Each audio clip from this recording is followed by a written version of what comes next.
Welcome to Lecture 14, where we shift our focus to the male reproductive system, specifically the male genital organs, as outlined in Chapter 16 of the Loeffler and Hart textbook. Before anyone panics, yes, we're talking about reproductive organs, but remember, this is pathophysiology, not anatomy lab giggles, okay? Our goal in this lecture is not memorizing parts or labeling diagrams. Instead, we're going to focus on normal tissue structure, how that structure supports function, what happens histologically when that structure is disrupted. But once again, pathology doesn't occur randomly. It occurs where structure fails. From a histology standpoint, the male reproductive system is especially important because many diseases produce very subtle microscopic changes. Hormonal signaling dramatically alters tissue behavior, and several organs share similar epithelial patterns, which can make diagnosis tricky. Neoplasms often arise from specific cell populations, not entire organs. And yes, this is one of those systems where understanding normal histology first is absolutely essential.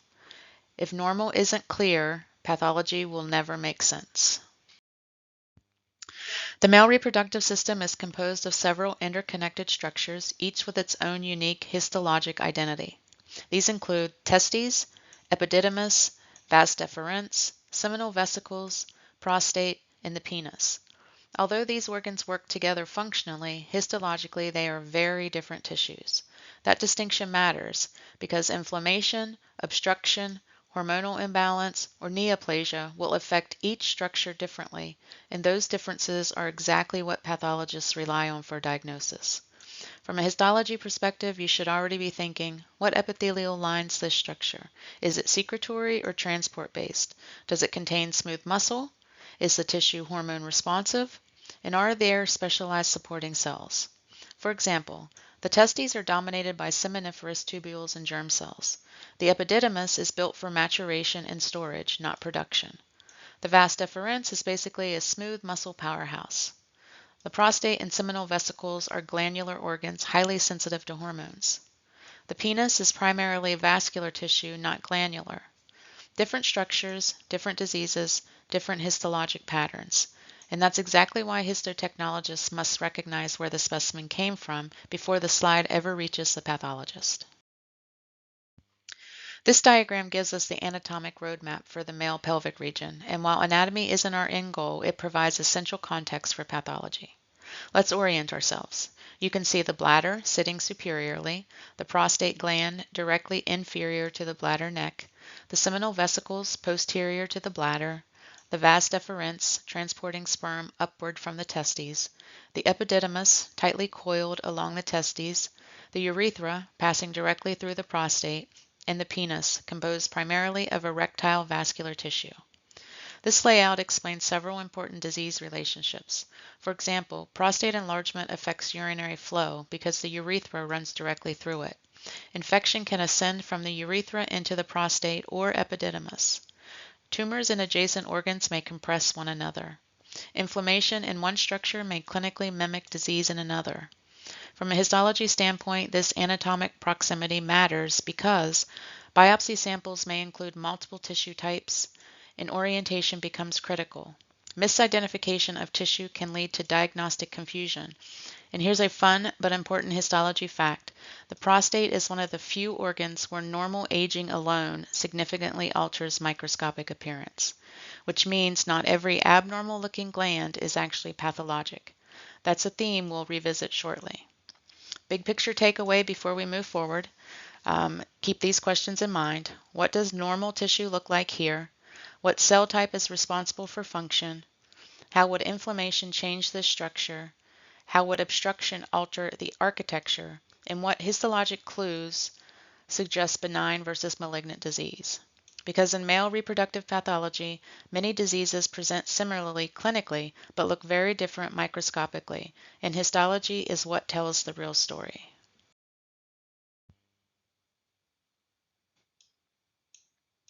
Before we talk pathology, we need to understand who's actually in charge here. And spoiler alert, it's not the testes alone.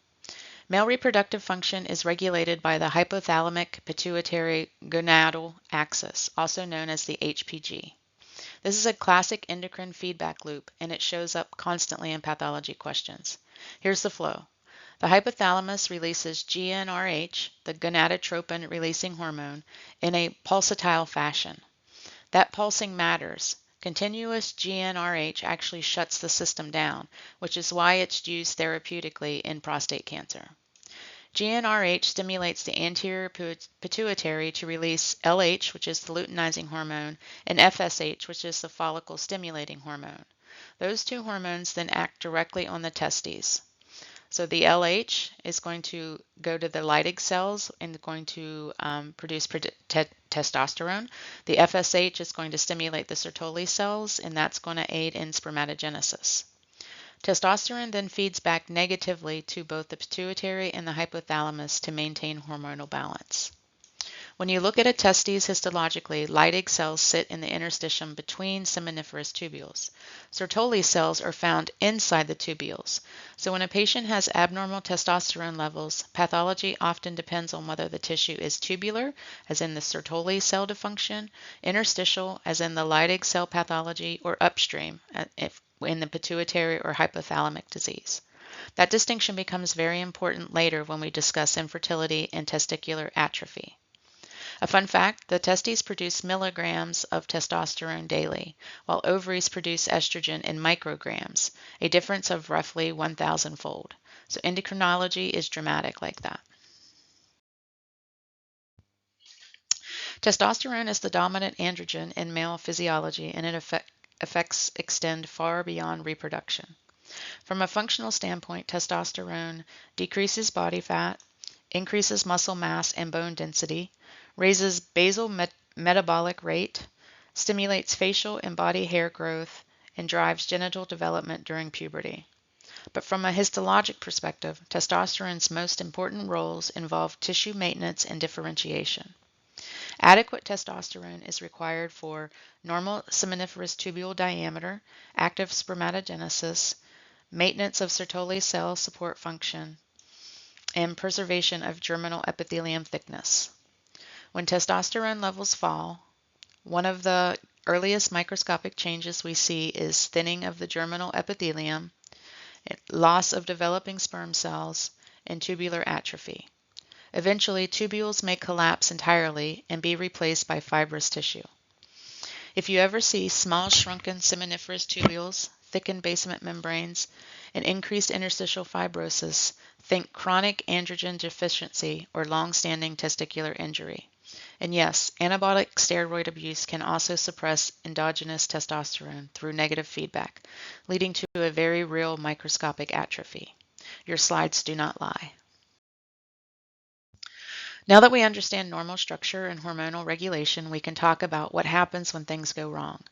Disorders of male reproductive function typically fall into 4 broad categories. Number 1, hormonal disorders. These involve dysfunction of the HPG axis and include hypogonadism, pituitary tumors, GnRH secretion abnormalities, and androgen-resistant syndromes. Histologically, these often present as decreased spermatogenesis, tubular atrophy, and preserved architecture early, progressing to fibrosis over time. Number 2 is inflammatory disease disorders. Examples include orchitis, epididymitis, prostatitis. Microscopically, inflammation can cause interstitial edema, neutrophilic or lymphocytic infiltrates, and damage to seminiferous epithelium, as well as obstruction of sperm outflow. Chronic inflammation frequently leads to scarring, infertility, and distortion of ductal architecture. Number 3 is vascular and obstructive disorders. These include testicular torsion, varicocele, infarction, and ductal obstruction. From a histology standpoint, ischemia produces coagulative necrosis, sloughing of germ cells, collapse of tubules, and eventual fibrosis. A fun but tragic fact, the testes has one of the highest metabolic demands per gram of tissue in the body, which makes it extremely sensitive to ischemia. 6 hours without blood flow can permanently damage spermatogenesis. Number 4, neoplastic disorders. Tumors of the male reproductive system often arise from germ cells, sex cord stromal cells, and glandular epithelium, especially prostate. Each has distinct histologic patterns that we'll examine later in the lecture, and yes, many testicular tumors are painless, which is why pathology often meets them after they've already grown significantly. So big picture takeaway, across all male reproductive disorders, the histologic themes repeat: loss of germinal epithelium, tubular atrophy, interstitial fibrosis, and hormonal imbalance reflected microscopically. The structure tells the story. As histotechnologists, your role is crucial because subtle changes in tubular architecture or interstitial cellularity can completely alter diagnosis and staging. Now we move into erectile dysfunction, commonly abbreviated as ED. And yes, this is one of those topics that students initially giggle about until they realize it's actually a vascular disease with histologic consequences. From a clinical standpoint, erectile dysfunction is defined as the inability to attain or sustain an erection firm enough for satisfactory intercourse. And right away, I want to emphasize something important. ED is not just a plumbing problem. It is a complex neurovascular and hormonal process, meaning it requires intact arterial inflow, functional venous occlusion, healthy smooth muscle, proper nerve signaling, and adequate testosterone levels. When any one of those systems fails, the whole process fails. Some common causes include atherosclerosis, diabetes-related vascular damage, peripheral nephropathy, and hormonal imbalance, and even medications, especially hypertensives, antihypertensives. And there's also post-prostatectomy nerve injury. Here's the important clinical pearl. Erectile dysfunction is often an early warning sign of systemic vascular disease. In fact, penile arteries are much smaller than coronary arteries, so if blood flow is impaired here first, larger vessels are often not far behind.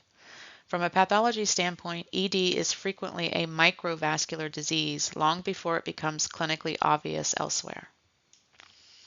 While ED is not diagnosed histologically, tissue-level changes may include endothelial dysfunction, smooth muscle atrophy, increased collagen deposition within the corpora cavernosa, and reduced nitric oxide signaling. Over time, these changes result in loss of compliance of erectile tissues, meaning even if blood arrives, the tissue cannot trap it. And yes, histology absolutely explains that. This slide is probably the single most important concept for erectile dysfunction. No matter the cause, whether it's diabetes, atherosclerosis, nerve injury, or medication, all ED boils down to one final mechanism. No slow arterial inflow and no fast venous outflow. Normally during erection, arteries dilate, which increases inflow. The cavernous spaces expand. The veins become compressed and blood is trapped. This creates rigidity. In erectile dysfunction, arteries fail to dilate adequately and veins fail to remain compressed. So blood enters slowly and leaves quickly. No pressure equals no rigidity. Over time, chronic vascular injury causes thickened arterial walls, endothelial dysfunction, fibrosis of smooth muscle, reduced elastic recoil, and loss of sinusoidal expansion capacity. Histologically, this looks like increased collagen, decreased smooth muscle, and narrowed vascular lumens. So even though ED is a functional diagnosis, the tissue tells the story. This is another example of how structure determines function, and damaged structure cannot perform normal physiology.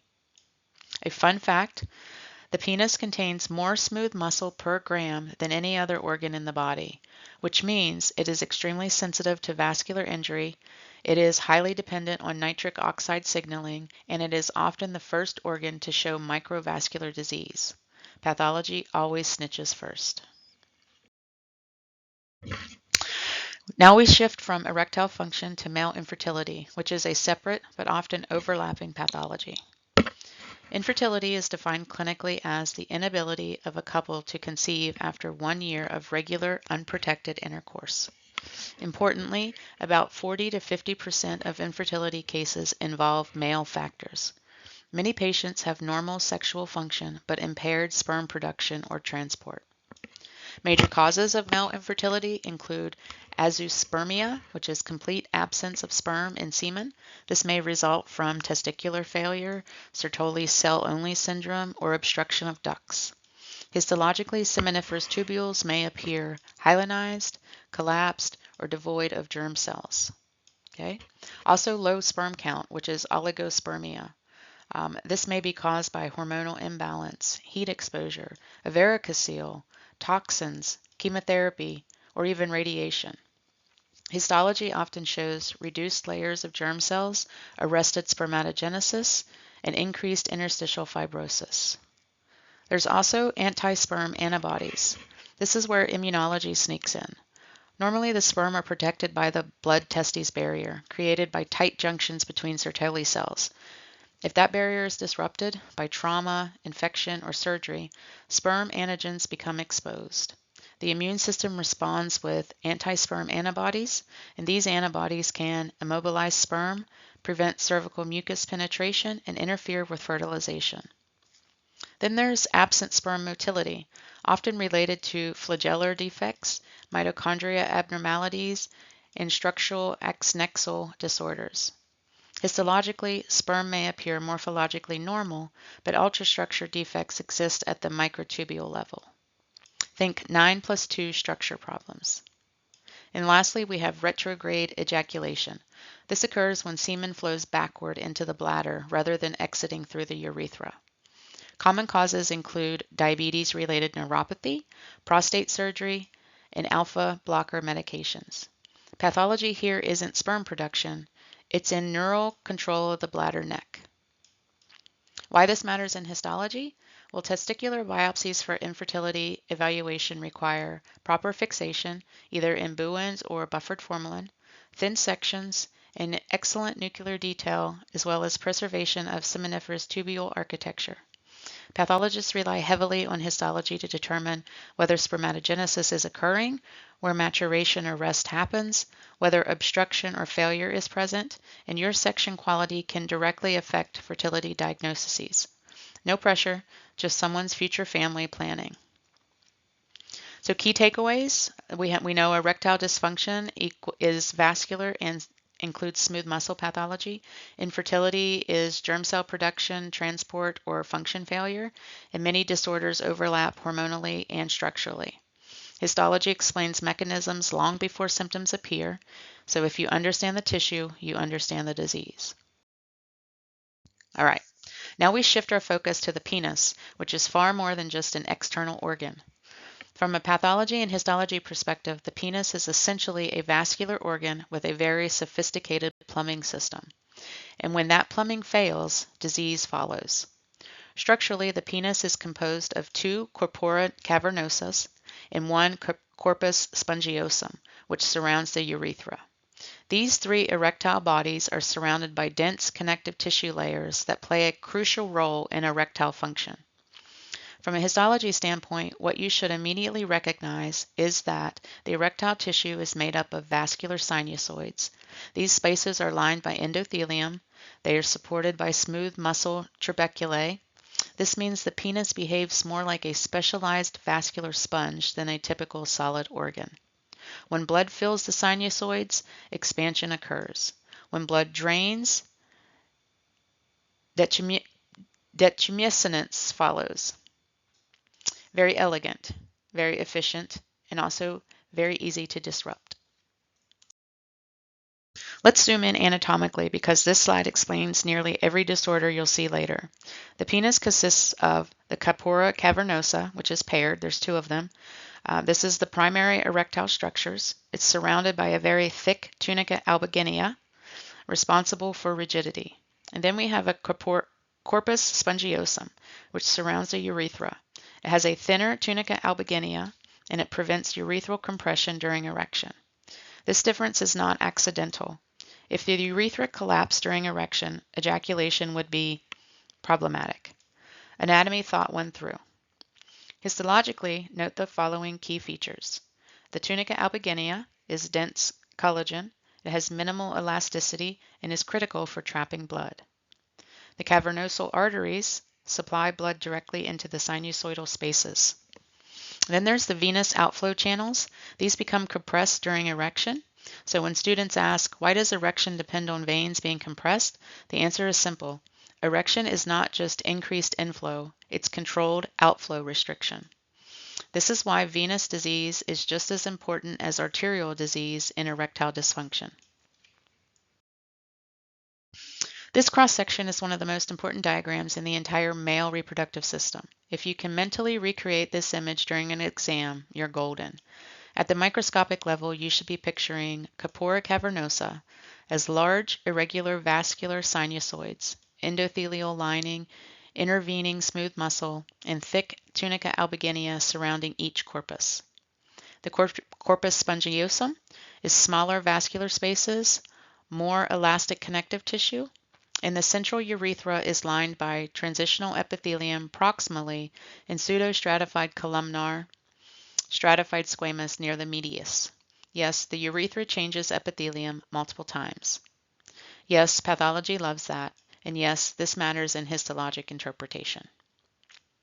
If you're looking at a penile section and see large vascular spaces, dense fibrous capsule, and minimal inflammation, you are probably looking at normal erectile tissue. If instead you see fibrosis replacing sinusoids, thickened tunica, and loss of smooth muscle as well as reduced vascular spaces, you are likely seeing chronic erectile dysfunction associated change. Structure always tells the story. Fun but clinically relevant fact, the penis is one of the few organs in the body where function depends almost entirely on microvascular integrity, which is why erectile dysfunction is often the first clinical sign of diabetes, hypertension, and atherosclerosis. Pathologists often joke the penis is the canary in the coal mine of vascular disease. They are not wrong.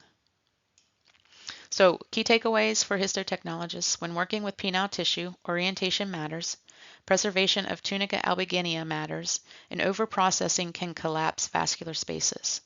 And artifacts can mimic pathology.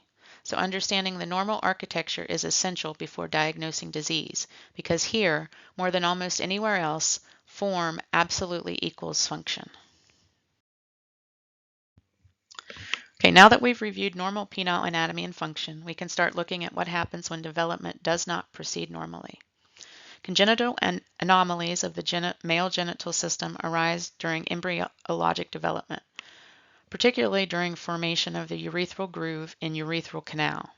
Remember from earlier lectures that male external genitalia develop from the genital tubercle, the urogenital folds, and the labioscrotal swellings.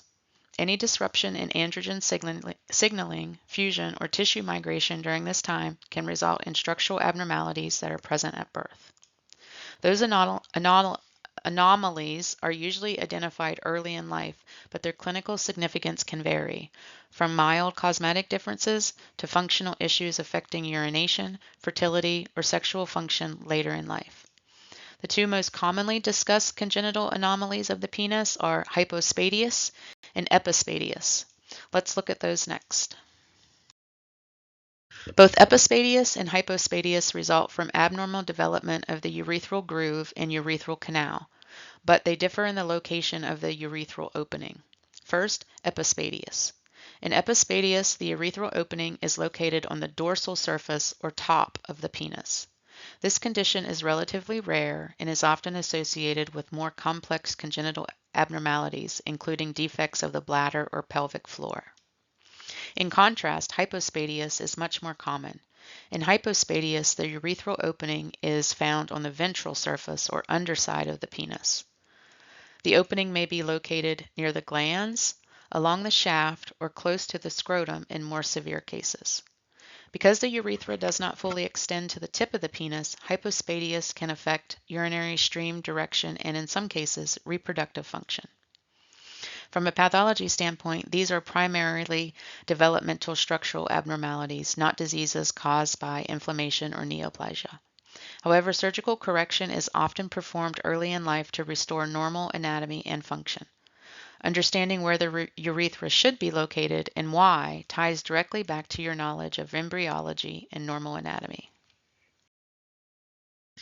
Another condition affecting the penis is phimosis.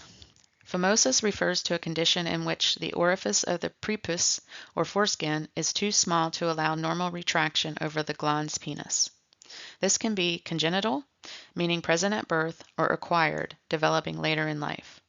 Acquired phimosis most commonly results from chronic inflammation or repeated infections, which lead to fibrosis, scarring, and loss of normal tissue elasticity.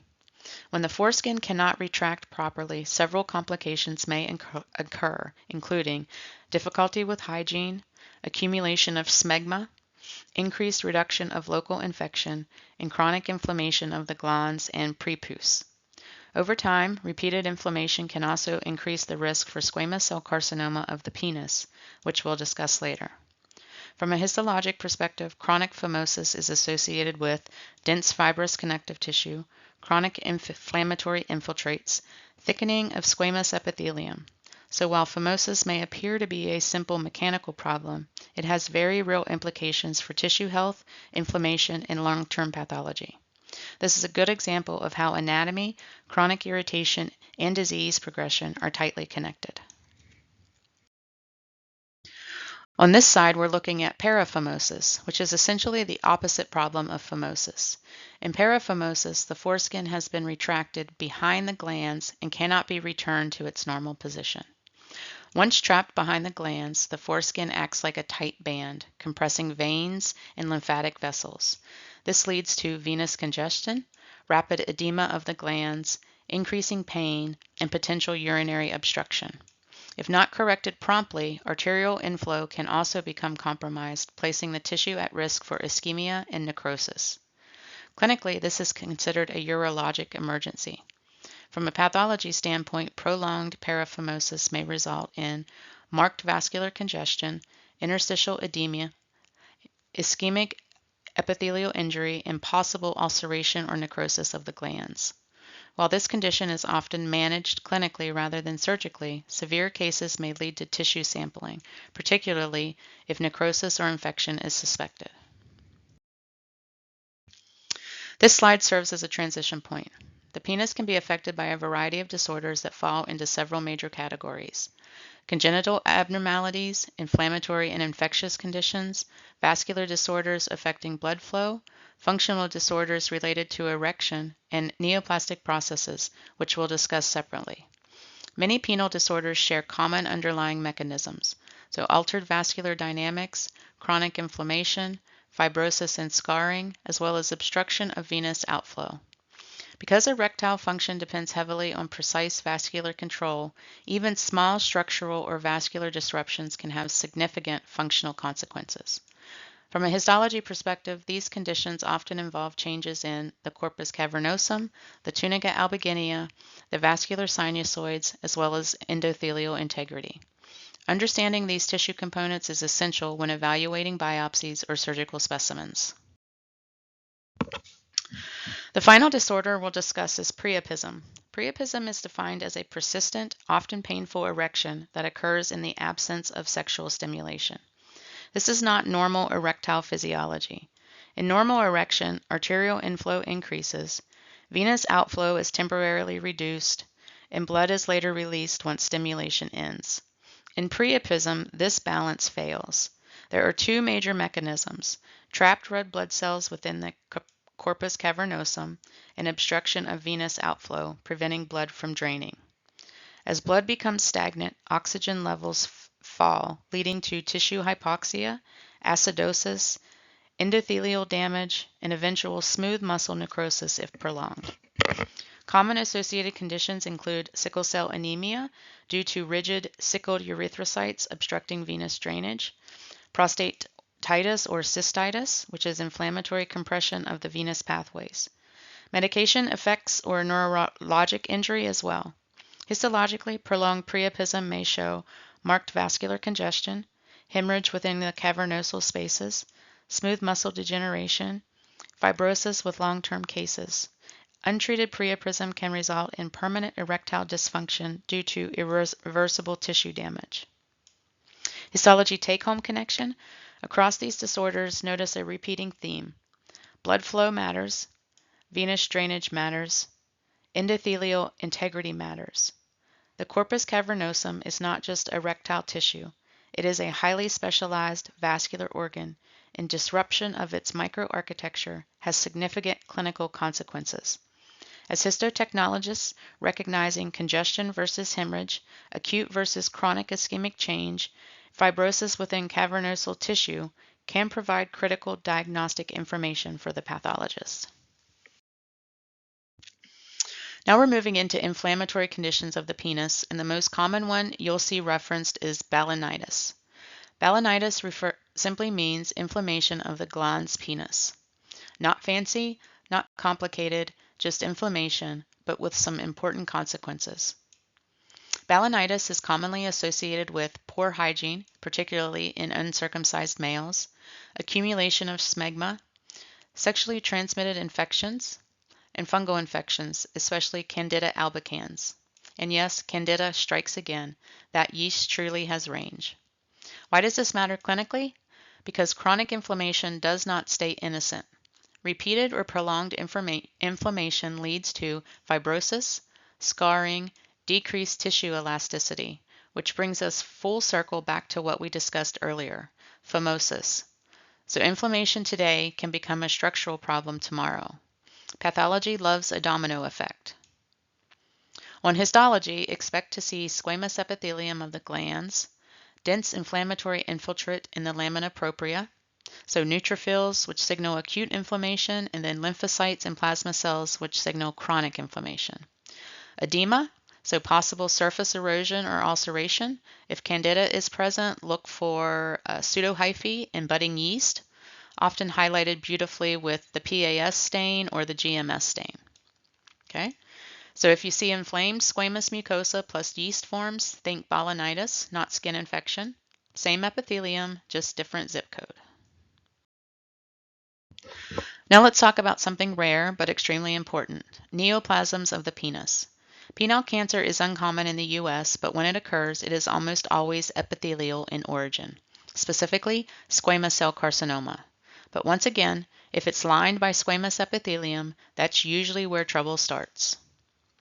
So major risk factors include HPV infection, chronic inflammation, poor hygiene, phimosis, smoking, because of course. So notice the theme. Inflammation results in dysplasia, which can result in carcinoma. Pathology never misses a chance to escalate.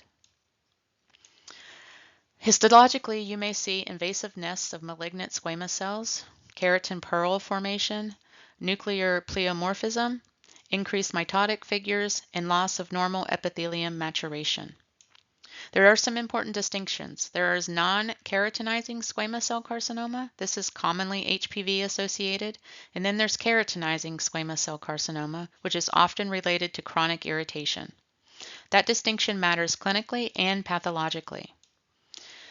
A histology pearl, if you see squamous epithelium, dysplasia, and coleocytic change, invasion, your mental checklist should immediately start screaming HPV-related squamous carcinoma. Let's shift gears into neoplasms of the penis, starting with one you will absolutely encounter in both clinical pathology and histology images, condyloma accuminetum. Condyloma accuminetum is caused by HPV, the human papillomavirus. This is the most common sexually transmitted infection worldwide, which honestly makes HPV the Beyoncé of viruses. Extremely popular, whether invited or not. From a disease standpoint, this is typically associated with HPV types 6 and 11. These are considered low-risk strains, meaning they are not usually associated with invasive carcinoma, but they are excellent at producing exophytic lesions, or what patients often describe as bumps or growths. Clinically, these lesions are related to the common wart, occur on moist mucocutaneous surfaces, and can appear in the external genitalia of any sex.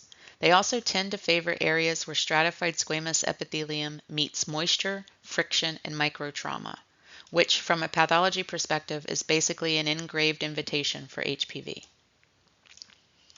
Under the microscope, condyloma accuminetum has some very classic features you should train your eyes to recognize.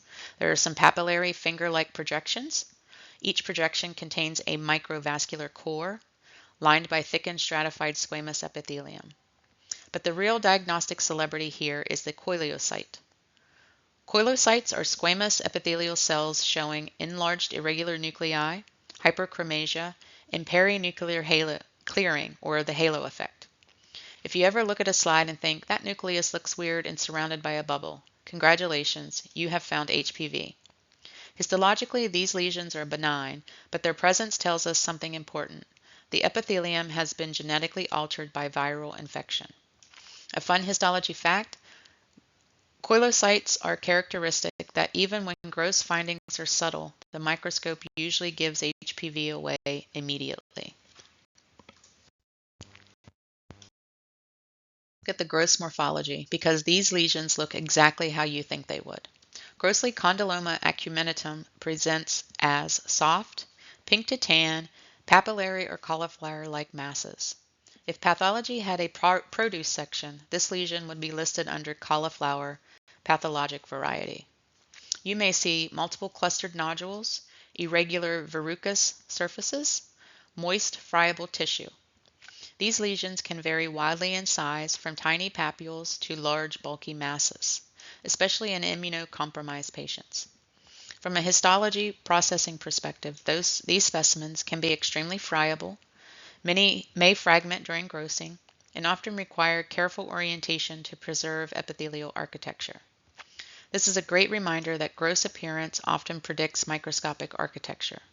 Exophytic gross growth almost always correlates with papillary histology. Now we move from benign to malignant. Squamous cell carcinoma of the penis is relatively uncommon in the United States, far more prevalent in regions with limited access to healthcare and hygiene. Several strong associations exist, so poor genital hygiene, chronic inflammation, and high-risk HPV infection, particularly HPV 16 and HPV 18, as well as increased incidence in uncircumcised males. This correlation isn't about circumcision itself, it's about chronic inflammation, smegma accumulation, and prolonged epithelial irritation. Pathology rule of thumb, chronic inflammation plus epithelial turnover equals increased cancer risk. Squamous cell of the carcinoma of the penis is typically slow growing, locally invasive, and capable of regional lymph node metastasis if untreated. Microscopically, penile squamous cell carcinoma looks very similar to squamous cell carcinoma elsewhere in the body. Key features include invasive nests and cords of malignant squamous cells, penetration through the basement membrane, variable degrees of keratinization. In well-differentiated tumors, you may see keratin pearls, intercellular bridges, eosinophilic cytoplasm. In poorly differentiated tumors, cells lose obvious squamous features. Nuclear pleomorphism increases, mitotic activity becomes prominent. Unlike condyloma acumenitum, squamous cell carcinoma destroys normal architecture, invades underlying connective tissue, and produces a desmoplastic stromal response. This is one of the cleanest examples you'll see of how histology distinguishes benign epithelial proliferation versus malignant epithelial invasion. One of the most important take-home messages here is the continuum of disease. Chronic inflammation leads to epithelial dysplasia, which then leads to carcinoma in situ, which then becomes invasive squamous cell carcinoma, which means when you look at penile pathology slides, you should always be asking, is the basement membrane intact? Is maturation preserved? Are cells respecting their boundaries? Because cancer isn't about how ugly the cells look, it's about where they're going that they don't belong. Worthless but wonderful pathology fact here, HPV does not directly cause cancer by inflammation. Instead, high-risk HPV types produce E6 and E7 oncoproteins, which inactivate P53 and disable RB tumor suppressor proteins. These remove cell cycle checkpoints. In other words, HPV doesn't make cells divide faster, it removes the brakes entirely, which is terrifying, but also kind of impressive. Take a breath before this one. This slide shows penectomy specimens, which are most commonly performed as definitive treatment for advanced penile squamous cell carcinoma. From a pathology standpoint, these are emotionally heavy cases clinically, but histologically they are incredibly important learning specimens. What you're seeing grossly includes partial or total removal of the penis, often with ulcerated masses, exophytic cauliflower-like tumors, areas of necrosis, hemorrhage, and infection.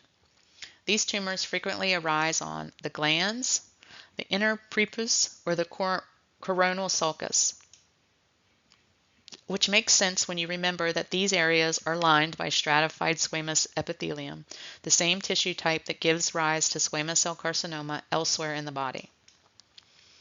When this specimen hits the lab and ultimately the slide tray, key microscopic features include invasive nests and cords of malignant squamous cells, keratin pearl formation, prominent intercellular bridges, marked nuclear pleomorphism, dyskaryotosis, and stromal invasion beyond the basement membrane. Margins are absolutely critical here. This is not a close enough specimen. Even a few millimeters of involved margin can significantly change treatment and prognosis. From a processing standpoint, these cases require careful orientation, inking of margins, multiple representative sections, and preservation of tumor normal interfaces. This is one of those specimens where what happens at the bench directly impacts the patient care. No pressure, just your usual histology hero work. This image shows a more extensive penectomy specimen, including a longer segment of shaft. Notice the gross features: irregular mucosal surface, areas of ulceration, thickened indurated tissue, and the tumor extending along the corporal tissue. Penile squamous cell carcinoma is typically slow-growing, locally destructive, but capable of deep invasion if untreated. Rather than spreading early through blood, these tumors prefer direct tissue invasion, followed by lymphatic spread to the inguinal lymph nodes and then the pelvic lymph nodes. Microscopically, deeper invasion often includes tumor infiltrating the corpus spongiosum, possible extension into the corpora cavernosa, desmoplastic stromal response, and lymphovascular invasion in advanced cases. If you ever wonder why pathologists request so many sections from these specimens, this is why. The difference between superficial and deep invasion dramatically changes staging. A fun fact, penile squamous cell carcinoma behaves very similar to cervical squamous cell carcinoma, anal squamous cell carcinoma, and oropharyngeal squamous cell carcinoma. All of them share squamous epithelium, HPV-driven oncogenesis, and similar molecular pathways involving P16 overexpression. Different anatomy, same cellular drama. And with that, we transition from penis to testes, which feels abrupt but anatomically accurate. The testes are unique organs for several reasons. They are both endocrine and exocrine. They must operate at a temperature lower than core body temperature, and they contain some of the most highly organized histologic architecture in the entire body. Grossly, the testes consist of a dense tunica albuginea, septae dividing the testes into lobules, each lobule containing tightly coiled seminiferous tubules. Normal testicular histology includes seminiferous tubules, so we'd see Sertoli cells for support and developing germ cells at multiple stages. There'd be interstitial tissue, where the Leydig cells producing testosterone hang out. Then we'd see thin basement membranes, minimal stroma between tubules, and any disruption of that architecture should be a red flag. Why testicular pathology matters is that testicular diseases often present as painless enlargement, firm mass, altered architecture rather than inflammation. Okay? Histologically, you'll be watching for loss of normal tubular pattern, thickened basement membranes, neoplastic germ cells replacing the tubules, increased mitotic activity, and sheets of monotonous tumor cells. Unlike penile cancer, testicular tumors tend to affect younger patients, making accurate histologic diagnosis especially critical. When working with testicular tissue, fixation matters badly. Tubules autolyse quickly. Delayed fixation destroys nuclear detail, so good fixation preserves germ cell morphology, Sertoli cell outlines, basement membrane integrity, and those details are exactly what pathologists rely on for tumor classification. Let's shift our focus from the penis to the testes again, which are really the workhorses of the male reproductive system. Grossly, each testes is an oval encapsulated organ housed within the scrotum. That external location is not random design, it's temperature control. Spermatogenesis requires temperatures about 2 to 3 degrees Celsius below core body temperature, which explains why testes are outside the body cavity rather than tucked inside next to the kidneys where they'd frankly cook. From a structural standpoint, the testes is divided into the seminiferous tubules for sperm production, the interstitial tissue, which is the endocrine function. So functionally, the testes wears two hats, the exocrine for the production of sperm and the endocrine for production of testosterone. That dual role is extremely important when we talk about pathology because many diseases selectively damage one compartment more than the other, and histologically, that separation becomes very obvious. This is where your histology instincts really kick in. When you're looking at testicular tissue under the microscope, you should immediately orient yourself by asking one key question. Am I inside the tubule or between them? Seminiferous tubules, these dominate the slide and are usually impossible to miss. Histologic features include thick basement membrane, stratified germinal epithelium, multiple layers of developing germ cells at various stages, and central lumen often containing mature sperm tails. Within the tubules, you'll see spermatogonia near the basement membrane, primary spermatocytes, usually the most numerous, spermatids closer to the lumen, Sertoli cells, which are tall supportive cells with indistinct borders. A fun histology fact, Sertoli cells form the blood-testis barrier, one of the tightest barriers in the human body. Why? Because sperm development after immune tolerance is established, meaning the immune system would otherwise identify them as foreign invaders. So yes, your immune system would absolutely try to attack your own sperm if not properly supervised. Histology is dramatic like that. Then there's the interstitial tissue. Between the tubules, you'll find loose connective tissue, blood vessels, and Leydig cells. Leydig cells are large, eosinophilic, and lipid-rich. They are also round with central nuclei, and they are responsible for testosterone production. So if seminiferous tubules are the factory floor, Leydig cells are the hormone office upstairs making executive decisions. Pathology often affects these compartments differently, and recognizing which one is damaged is critical. Now let's talk congenital pathology, starting with cryptorchidism. Cryptorchidism refers to complete or partial failure of the testes to descend from the abdominal cavity into the scrotal sac. This typically occurs during fetal development when descent arrests. In the abdomen or within the inguinal canal, grossly the undescended testes is usually smaller, firm, and fibrotic, and histologically the reason becomes very clear. Because the testes remains at core body temperature, the seminiferous tubules cannot tolerate the heat. As a result, you'll see marked tubular atrophy, loss of germ cells, thickened basement membranes, and reduced or absent spermatogenesis. Also, relative preservation of Leydig cells early on. This is a classic example of selective tissue vulnerability. Spermatogenic cells are extremely temperature sensitive. Leydig cells? Well, they're much more resilient. So patients may maintain testosterone production but experience infertility. Cryptorchidism is important for two major reasons: infertility risk and increased risk of testicular malignancy. Even after surgical correction, which is called orchiopexy, the cancer risk does not completely return to baseline, which is why long-term surveillance is essential. From a pathology standpoint, this condition reinforces an important principle. Structure and environment directly determine function.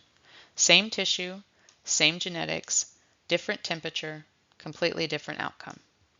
As histotechnologists, when working with testicular tissue, always assess tubular diameter and organization, sperm cell population density, basement membrane thickness, presence or absence of spermatogenesis, and interstitial Leydig cell prominence.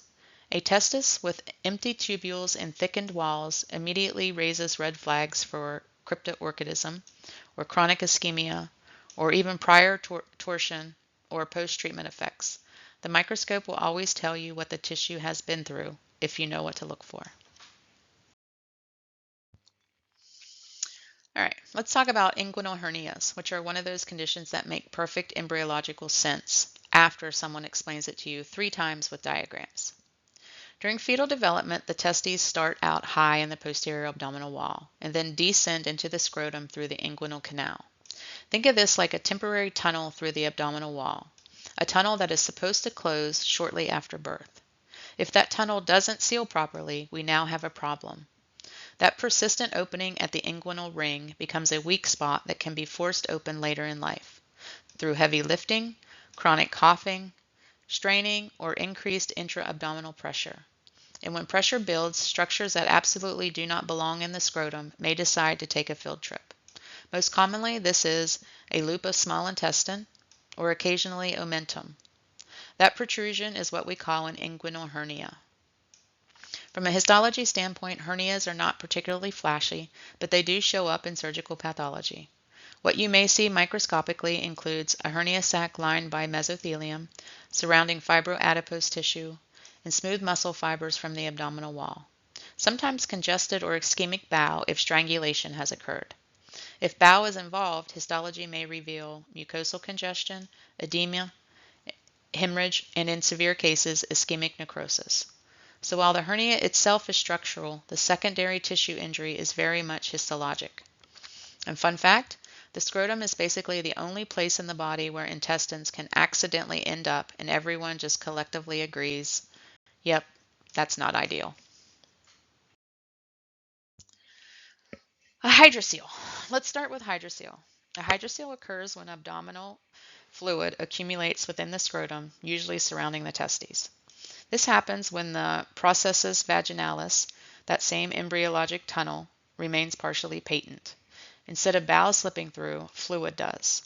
Grossly, hydroceles appear as enlarged scrotum, smooth, transilluminates with light, and clear or straw-colored fluid. Microscopically, you may see thin mesothelial lining, fibrous connective tissue, and minimal inflammation unless chronic. It's mostly a space-occupying issue, not a parenchymal testicular disease.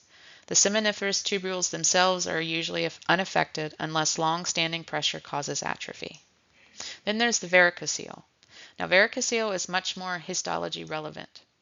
A varicocele is enlargement, dilation, and tortuosity of the veins of the papinipiform plexus surrounding the spermatic cord. In plain language, it's basically varicose veins of the testicle. And yes, gravity is absolutely involved. Histologically, we see dilated veins with thin walls, venous congestion, thickened intima in chronic cases, and reduced venous drainage. Why does this matter? Because venous stasis leads to increased testicular temperature, decreased oxygenation, and impaired spermatogenesis, which is why varicocele is the most common cause of male factor infertility. A fun but depressing fact, sperm are incredibly temperature sensitive, even a few degrees warmer than ideal, and they basically stop cooperating. The papinipiform plexus exists specifically to cool arterial blood before it reaches the testes. A varicocele breaks the AC unit. This slide transitions us from congenital structural issues into true testicular pathology. From here forward, we are focusing on disorders that directly affect the seminiferous tubules, spermatogenesis, Leydig cell formation, and hormone regulation. When evaluating testicular pathology, histologically always ask yourself, are the seminiferous tubules intact or atrophic? Is spermatogenesis present, reduced, or absent? And what is happening in the interstitium? And as well as, are Leydig cells increased, decreased, or replaced? Because nearly all testicular disease ultimately presents as tubular injury, interstitious fibrosis, and germ cell loss, or some combination of the three. As histotechnologists, the testes are one of the best examples of an organ where microscopic architecture directly mirrors functional outcome. If the tubules collapse, fertility collapses. If Leydig cells fail, hormone production falls. The slides don't lie. Some worthless but useful knowledge, the testes produce over 1,000 sperm per second under normal conditions. Each seminiferous tubule can be up to 70 centimeters long if uncoiled. The total length of seminiferous tubules in one testes exceeds 250 meters, which means when we say tubular damage, we are talking about a lot of real estate. All right. Again, we're going to shift gears from structural abnormalities and congenital issues into something histotechnologists see very frequently, and that is inflammation. Inflammation of the male reproductive tract is most often related to sexually transmitted infections, though not STD bacterial causes absolutely occur as well. A key epidemiologic note, these infections are statistically most common in men who have sex with men, largely due to exposure patterns and mucosal vulnerability. That's not judgment, that's pathology data doing pathology things. The most common organism involved is Chlamydia trachomatis, which frequently causes urethritis. Clinically, this often presents as thin, watery, and persistent urethral discharge.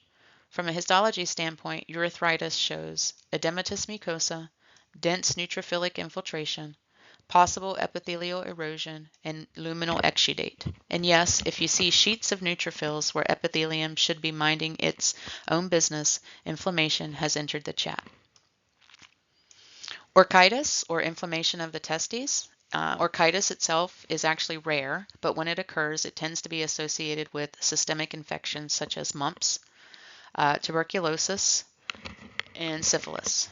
Syphilis deserves special mention because it affects multiple organ systems, progresses through defined clinical stages, and produces wildly different histologic patterns depending on timing.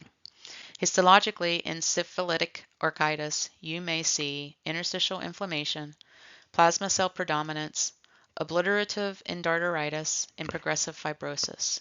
In plain language, blood supply suffers, tissue starves, and the architecture collapses. Then there is epididymitis, which is far more common. Epididymitis is the inflammation you'll actually encounter most often. Common causes include ascending bacterial infection from UTI, prostatitis, or urethritis. Also sexually transmitted organisms such as gonorrhea and chlamydia.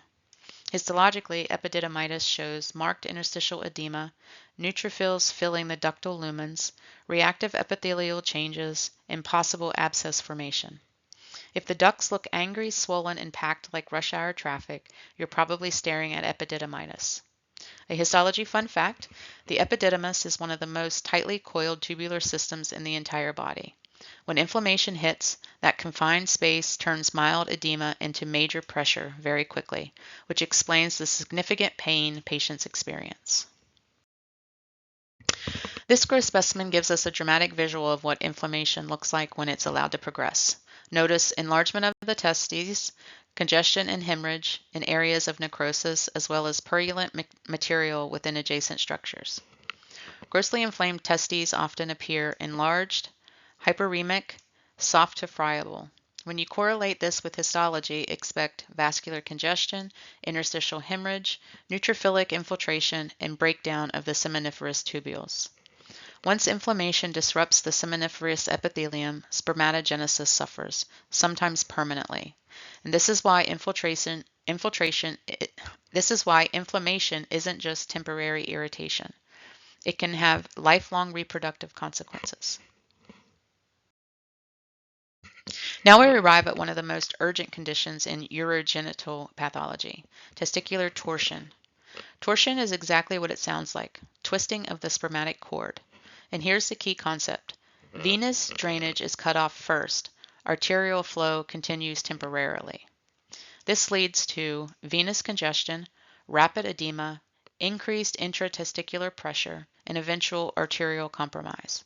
So the testes become swollen, dark red to purple, hemorrhagic, and ischemic, and if not corrected quickly, necrotic. When does torsion occur? Two primary age groups, neonatal torsion, which occurs just before or shortly after birth, and adolescent torsion, which is much more common, often due to increased mobility of the testes, frequently associated with the Bell-Clapper deformity. In this anatomic variant, the testes is not properly anchored. It can rotate freely within the scrotum, which is great for gymnastics, but terrible for blood flow. Depending on timing, histology may show interstitial hemorrhage, edema, congested vessels, loss of germ cells, and coagulative necrosis of seminiferous tubules. Early torsion may still show viable Sertoli cells, but germ cells are extremely sensitive to hypoxia, so they will die first. Histology basically tells us the clock was ticking. Clinical pearl, but still histology relevant. Torsion is a true surgical emergency. Because the underlying defect is often bilateral, orchiopexy of both testes is often required, even if torsion occurs on only one side. Pathology doesn't just explain disease, it explains why surgeons do what they do. Some worthless but amazing knowledge: spermatogenesis requires a temperature approximately 2 to 3 degrees Celsius lower than core body temperature. That's the entire reason the testes are external. So when inflammation, torsion, or cryptorchidism increases temperature even slightly, germ cells wave the white flag very quickly. They are dramatic, but biologically justified.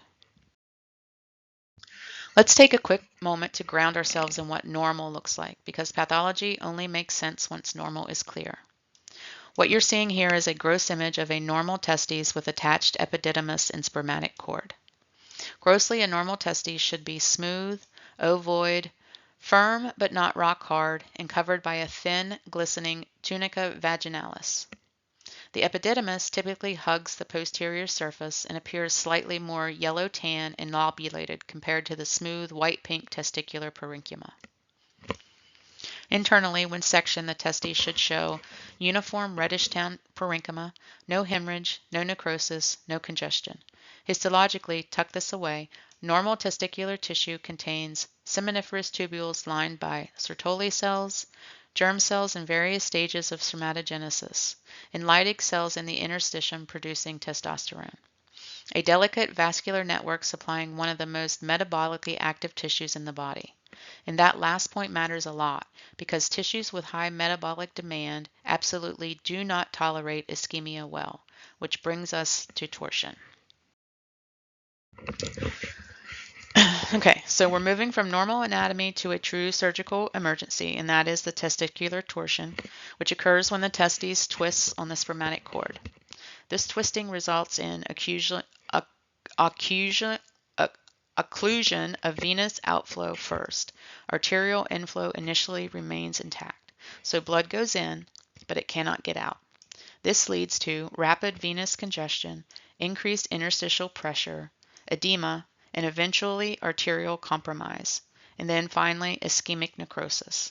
If you've ever kinked a garden hose and watched the pressure build, it's the same concept, just much worse consequences. Grossly, torsed testes often appear enlarged, dark purple to black, congested, hemorrhagic, sometimes frankly necrotic. In advanced cases, the tissue may look dusky, green-black, soft and friable. At this stage, the damage is irreversible. A fun but depressing fact: irreversible ischemic injury can begin in as little as 4 to 6 hours. That's not a lot of wiggle room.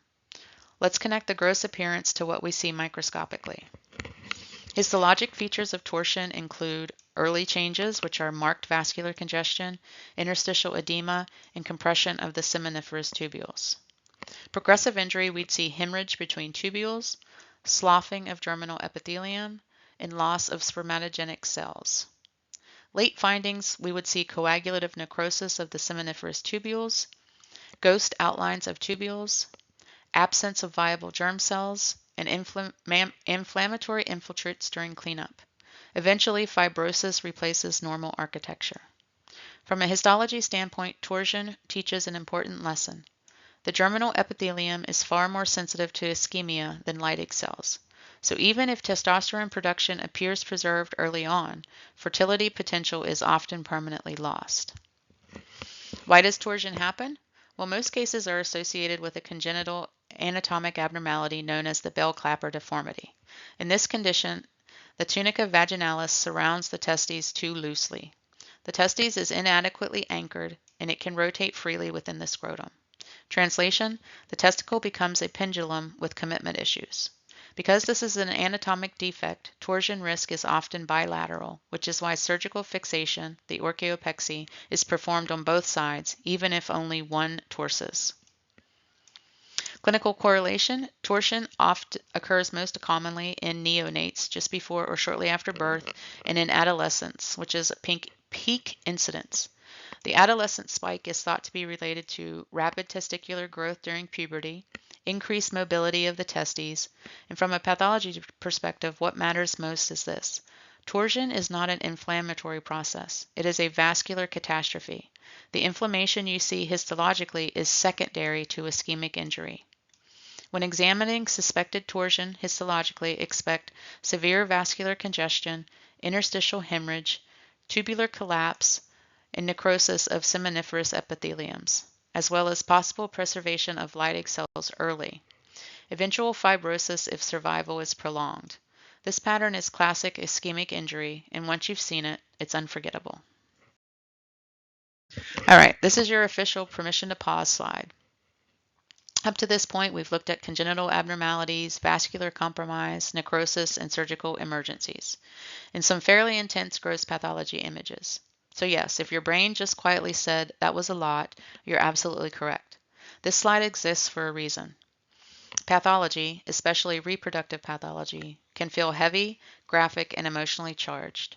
Take a moment to reset. Isn't avoidance, it's good scientific practice. Because when we're overwhelmed, we stop seeing patterns, and histology is all about pattern recognition. Why this matters. Before we move on, let's zoom out for a moment and connect what we've seen. Testicular torsion is not primarily an inflammatory disease. It is a vascular event. That means everything we observe, grossly and microscopically, follows the same rules you've already learned elsewhere. Impaired venous drainage, congestion, edema, hemorrhage, ischemia, coagulative necrosis. Different organ, same injury pathway. If you understand ischemic injury in the heart, kidney, ovary, or bowel, you already understand torsion. The testes is simply another highly metabolic organ that does not tolerate interruption of blood flow. What matters most is not memorizing individual patterns, but recognizing patterns of injury, timing of tissue change, and structure-function relationships. Histology tells us how fast injury occurred, how long it has been present, whether tissue is salvageable, and whether damage is reversible or permanent. That's why torsion is such an important teaching example. It makes vascular pathology impossible to ignore. And now breathe. So before we transition into the next section, unclench your jaw, drop your shoulders, and take one slow breath. No new terminology, no new disease entity, just a reset. Because pathology is intense, but it's also logical, patterned, and surprisingly consistent once you learn how to read what tissue is telling you. When you're ready, we'll move forward into the next disorders with a clear head and fresh eyes.